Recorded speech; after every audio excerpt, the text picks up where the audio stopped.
This video is based on an article originally published on stolenhistory.net, written by member Dreamtime.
I've been thinking about a possible timeline of events of the last 500 years.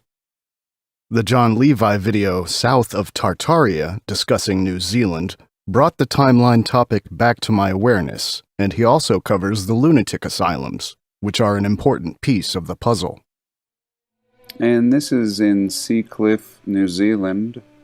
It was the largest building in the country, noted for its scale and extravagant architecture. It had a partial collapse, and of course a fire, and just mind-blowing. Again, like the boys' home we just looked at, why must you build an insane asylum in this fashion? Such a proposition alone is insane.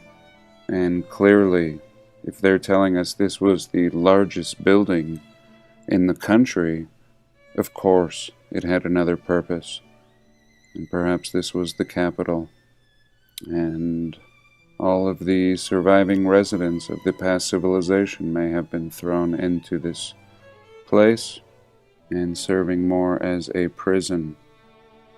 And here they're telling us the need for a new asylum in the Dunedin area was created by the gold rush.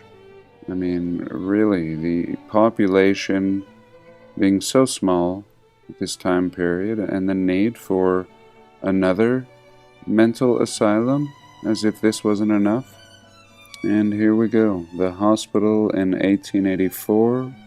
Really though, I mean, can any sane person believe that this was a mental hospital? In New Zealand, on the small island. Purely ridiculous. And here is a fascinating photo in 1926. A view of the hospital and a cricket match. Just mind-blowing. And of course a fire in December of 1942. The more I think about it, the more I am convinced that it is extremely difficult to come up with clear evidence for written history prior to 1700. What I struggle with about our recent past is a good understanding of the possible relationship between multiple reset events, natural cataclysms, or worldwide wars. I want to share the picture that is emerging for me. I get the impression that there are two relevant Earth-spanning reset events that define our current society. A great, almost complete reset around 500 to 600 years ago, and another reset caused by an Earth-spanning post-reset war over the resources and power in the new post-reset world. I suggest that there was a natural cataclysm around 500 to 600 years ago, followed by a time of civil renewal, but also political intrigues and power struggles, especially between 1600 and 1800, which then epically and tragically culminated in a world war sometime around 1800 between two factions, one of which has been omitted from history, probably the one that lost. This Earth-spanning conflict wasn't short, but lasted decades, and it only ended around 1900, at least when the cleanup period of swallowing the remnants of the old kingdoms, Mughal India, Tokugawa Japan, Qing China, Free Tartary, etc., is taken into consideration as well.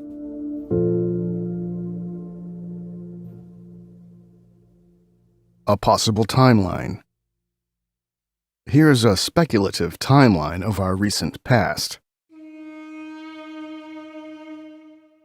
Around 1,000 to 2,000 years ago, a worldwide connected civilization gets destroyed and flooded due to an unknown event, possibly high-tech and highly spiritual. Humans become divided into multiple factions, different languages develop. Before this, no modern oceans existed, and the Earth was, according to the early world maps, 3 equal parts, with rivers in between and small oceans at both North and South Pole. Africa, Libya, Europa, Asia, all named after prominent leaders from that time. After this event, humans come together to preserve the pre-flood knowledge, try to live in truth and harmony, and the Jesus figure was either a metaphorical symbol for this time or was actually one of the leaders of that movement. Around 1,000 years ago, the first efforts are made to map the new post-flood world with the Mappa Mundus. Julius Caesar lives during that time and creates the first maps by sending out teams of scouts and researchers. Kingdoms and authorities get established, trading flourishes, money is used extensively, the golden age of the Middle Ages before the Little Ice Age starts. Around 600 to 800 years ago, another Earth-spanning catastrophe happens. Earth is expanding and the modern oceans are created. The continent of modern America splits off from Asia. Most of the kingdoms suffer greatly. Climate gets worse. The last survivors of the pre-flood civilizations die out, giants, as well as mythical creatures like unicorns, and failures from genetic experiments. Between 1400 and 1700, kingdoms and empires recover. Life goes on, even though it's a bit more difficult than before. The 4 seasons we know today as our normal weather patterns are established. The concept of religion is born because after the 1400 catastrophe, the memories of what the Gnostics and other groups tried to achieve fades away. The independent Gnostic groups fight against the corrupt church institutions in Central Europe and elsewhere. For we wrestle not against flesh and blood, but against principalities, against powers, against the rulers of the darkness of this world, against spiritual wickedness in high places. They understand that evil creates pyramidal chain of commands that transcend individuals. Writings are shared between those groups, which are rewritten by the Vatican Church during 1600 to 1800 and published as the canonical and censored Bible. The 30 Years' War in the 17th century is an encrypted and highly distorted memory of that fight. The Jesuit Vatican Church and the secret societies connected to them decide to add 1,000 years to recent history and invent a new calendar, which is to be enforced worldwide. Competing native calendars are destroyed and the accompanying myths alongside. Between 1600 and 1700, another worldwide cataclysm hits with a second Earth-expanding event. Climate gets really bad and evil begins to envelop the Earth. This event destroys most technological knowledge of the past and creates the last survivors of ancient kingdoms, but their power is reduced. The institutional churches and secret societies from Europe use this event to colonize the entire world and rewrite history on every continent. New maps and narratives are being created. The remnants of Tartary and other remaining free empires and monarchies, remnants of the old world governance style, get overrun between 1700 and 1850 due to their military weakness and decentral governance style rooted in the old world tradition. Modern science is established between 1700 and 1850 with the aim to destroy all previous knowledge about cataclysms, spirituality, and cosmology. Another small cataclysm, be it natural or a war, happens around 1800 with the year without a summer 1816 as a surviving concept. It doesn't destroy as much structures as the other events before, but it costs many people their lives and gives rise to industrialization. The small group connected to the European churches and secret societies, especially the Jesuits, have secretly kept some of the pre-1800 knowledge and slowly reintroduced some of that knowledge to society. This is known as the Industrial Age to the uninitiated. The Napoleonic Wars are probably also part of the deception created by academia to rewrite this event. 1900. People all over the world, especially outside Central Europe, still remember some parts of the true history, and both fascism and socialism communism are created to destroy all the remaining high culture in the Europe and eastern parts of the world. The two world wars lead to the destruction of large parts of European, especially German, architecture connected to the old world, and also the loss of significant knowledge of the past. Grand technological and cultural reset. The big last reset likely happened around 400 to 600 years ago. This is what creates all the ruins archaeologists put 2,000 years into the past, and the late Renaissance paintings of Rome in ruins is after that event. Most buildings from before that time have crumbled to dust. It's hard to say if this event is equal to the event of the biblical flood that gave us all the petrified remains of a high-tech civilization. There could have been another grand reset event way before 1700, so the last reset probably wasn't responsible for the flood myths we encounter in all religions and myths around the world. This last reset event is when Africa turned into a desert, when South America turned into a forest, and when the Northern Hemisphere turned into a crater-plastered wasteland, likely from electromagnetical plasma discharge related to the sun activity. The map changes, bigger oceans, for example, give the impression of a natural cataclysm.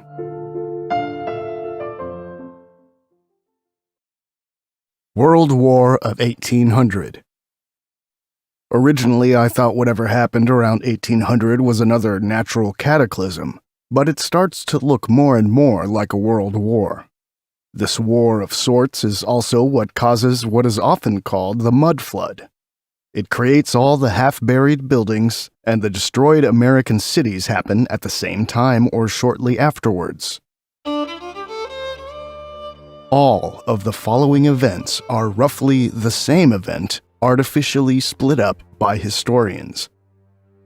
Destroyed, burned down American cities, American Civil War, New Madrid earthquake of 1812,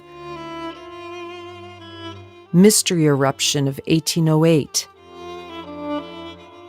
Great Comet of 1811, War of 1812, The Year Without a Summer 1816, Napoleon New Order in Europe, mud-flooded buildings. Both events, the Great Reset 400 to 600 years ago and the World War of 1800, would be tied together because what's most interesting is what happened in between. I think the universal Renaissance-style architecture is evidence that after the last big cataclysm, a unified civilization built the neoclassical architecture and cities all over the world within a very short time period. It was a massive post-catastrophe effort of rebuilding society anew everywhere, and despite the cataclysm ending the classical age, they had so many resources and knowledge left that they were able to build all those buildings. All of the post-reset architecture we see today was built in such a small time frame that we can't comprehend this effort with our current understanding of how buildings can be built. Previously, I have suggested that For example, the American War of Independence was probably not a war between the USA and Great Britain, but a war between USA, Great Britain on one side, and the original inhabitants of North America on the other side. How do you manage to change the history of something like the American War of Independence? Simple. Just like the war between the Western forces and Russian Tartary became the war between Western forces, Napoleon versus Moscow, you simply omit the enemy from the list and draw some arbitrary lines between the Western forces. Note that the true enemy of the Westerners had to be included somehow, similar as the Tartars became mercenaries, the American Tartars became American Indians, conveniently on both sides, so historians would not become suspicious when coming across historical evidence for an obvious conflict between natives and Westerners during the war. We are told the American Indians willingly traded in their independence for alcohol and weapons. But what if they only succumbed to alcohol after their entire civilization was destroyed and the only thing that was left were a couple of tents? There is also some evidence that the powers that be did a similar trick with Napoleon in Russia and hid the true enemy. This is roughly what I think happened 200 years ago, not only in the US but on many continents. The real enemy of the World War of 1800 has been omitted from history. They were the original builders of the Renaissance-style architecture, and unfortunately, they lost to the forces of darkness.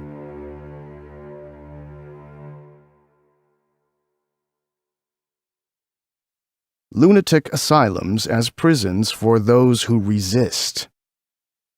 It is no coincidence that these places pop up directly after the mud flood and post-reset times of the early 19th century. They were places for those who couldn't cope with the changes or those who resisted the new rulers. In the 18th century, with the breakdown of the ancient regime, or let's rather say the ancient world, the enemies of the new order are being persecuted. It is an open battle that lasts for a couple of decades. New kingdoms and governments form. Free thinkers and knowledge are being destroyed.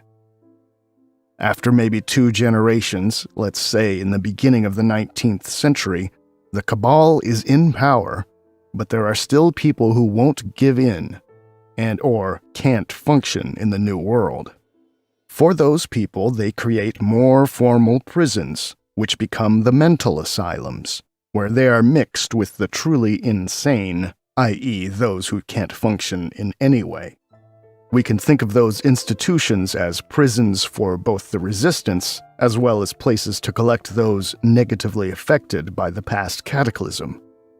Obviously, they just use the buildings that were already available, which explains the glorious and completely inappropriate architecture.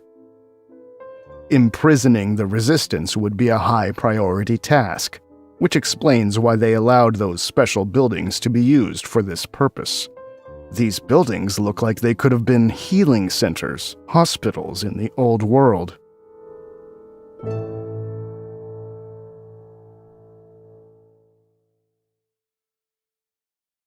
Observations, suggestions. First, the quick and coherent rebuilding after the Great Reset in the unified worldwide architecture style suggests a connected, highly intelligent, cooperative, and mostly peaceful civil society. Second, in those times, there exist already elements that divide and conquer, but they still don't have the power to overthrow society, the authoritarian Western European states connected to the Vatican, especially Italy, France, and Spain. The evidence we have for what's commonly called the mud flood in the 19th century is surprising, because it means that within a couple hundred years of the last reset, something happened again. But this time, most of the cities were still functional afterwards. So maybe in reality we are looking at a world war of sorts, or Earth-spanning accident, or both. a post-reset world war as a consequence of malfunctioning free energy devices built into all the buildings, thus attracting the mud? Or simply a world war where Europe was the winner? I don't think the buildings sank. For some reason, the soil came from above without harming the buildings.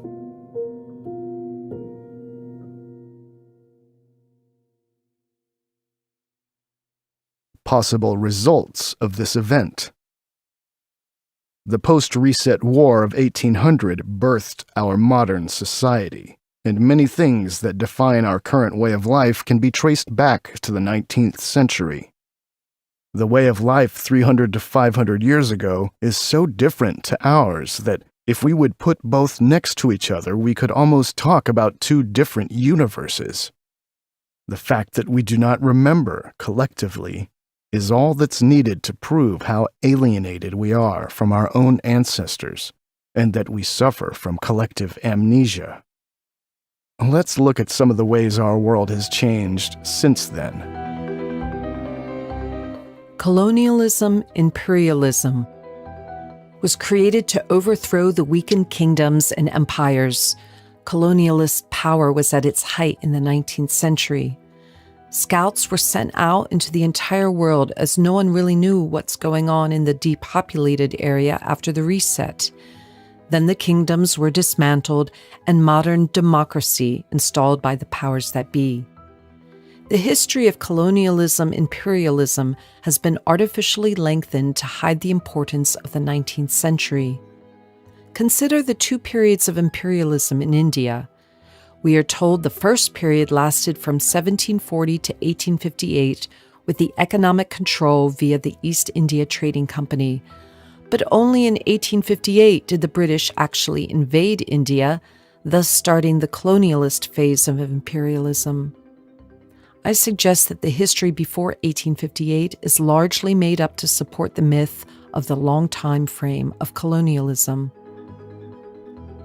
Empty cities of the American West, as the repopulation took quite a while. Complete destruction of Tartaria and a couple other free empires and kingdoms. Cataclysm in the Northern Hemisphere, almost complete destruction of the northern areas of the world, suggesting a natural cataclysm or weapon of enormous power. Massive destruction of Roman-style cities in North America to support the concept that North America was only inhabited by primitive natives.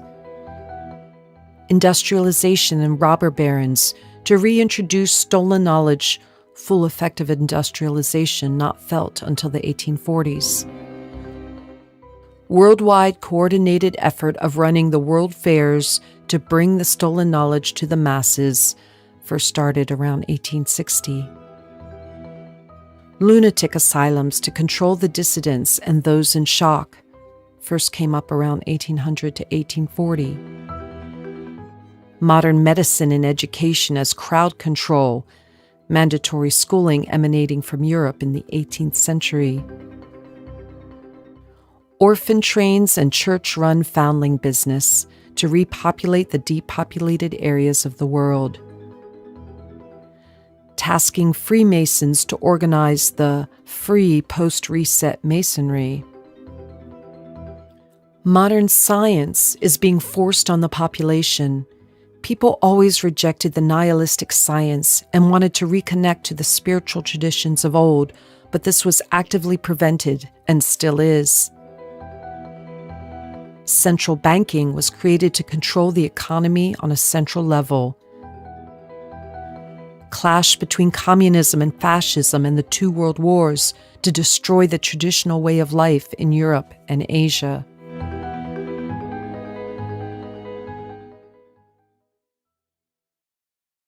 Inventing the neoclassicist architecture myth. Around 100 years ago, even though we do not have any written evidence for it, there likely was a worldwide effort to redate the architectural remains of the unified culture of the past. Most of the buildings in Europe were simply redated to 1890 to 1910. and those dates were often chiseled or painted on the front of the houses. Since it was such a coordinated effort, and all evidence of the existence of this architecture pre-neoclassicism has been purged, it suggests a united secret force behind most nations already at the turn of the 19th to the 20th century. When I lived in Hamburg, Germany, I discovered a building with 2 dates on its front. It said, donated in 1535, built in 1914. Who needs 400 years to build a house?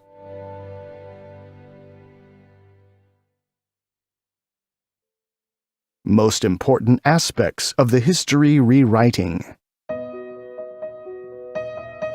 Free atmospheric energy disappeared. People started to believe that all the old buildings were only created around 100 years ago, Gilded Age architecture. Colonialism got artificially pushed back into the past. Historians created a wide historical gap between the lunatic asylums and the witch hunts, so that we don't see that the insane asylums directly evolved from the witch hunts, and the church even ran the first asylums in France. Millions of photos and paintings were likely redated. Many historical architects got outright invented out of thin air. Mundane explanations for the mysterious fires in North America and Europe covered up what really happened.